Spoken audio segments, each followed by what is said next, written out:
आप सभी को जय मसीह की। आज की सुबह एक बार फिर से मैं परमेश्वर की उपस्थिति में आप सभी का स्वागत करता हूँ।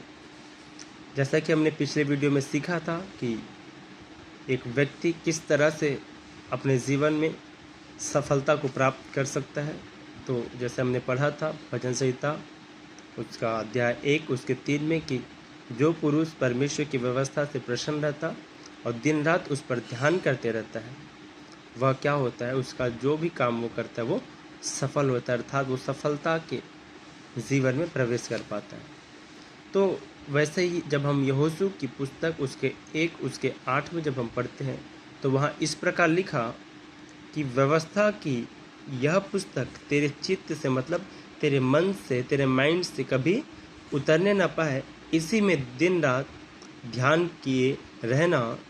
और लिखा इसलिए कि जो कुछ उसमें लिखा है उसके अनुसार करने की तू चौकसी करे, क्योंकि ऐसा ही करने से, क्योंकि लिखा क्योंकि ऐसा ही करने से, ऐसा ही, अगर हम ऐसा नहीं करेंगे तो नहीं होगा, ऐसा ही करने से तेरे सारे काम सफल होंगे और तू प्रभावशाली होगा। हालेलुया। ये पुरुष का मतलब सिर्फ एक मेल के लिए नहीं है, हर एक व्यक्ति के लिए, फीमेल के लिए भी है, मेल के लिए भी है, और अगर कोई बच्चे पढ़ाई कर रहे हैं उनके लिए भी है, हर एक के लिए है। तो यहाँ लिखा कि व्यवस्था की यह पुस्तक तेरे चित्त से कभी उतरने न पाए, इसी में रात दिन ध्यान दिए रहना। हमने भजन संहिता में पढ़ा तो वहाँ भी यही लिखा, और यहाँ भी जब हम पढ़ते हैं तो यहाँ भी वही लिखा।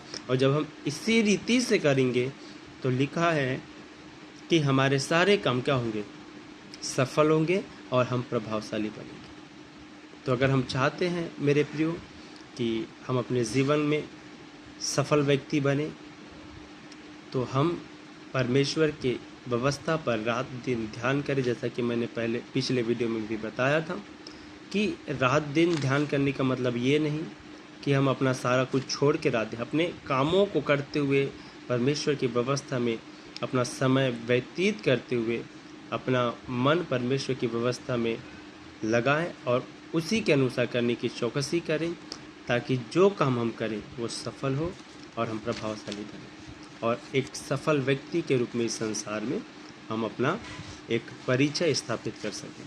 ये परमेश्वर का वचन है और इस वचन से हम सभी को आशीष मिले। सबको जय मसीह की।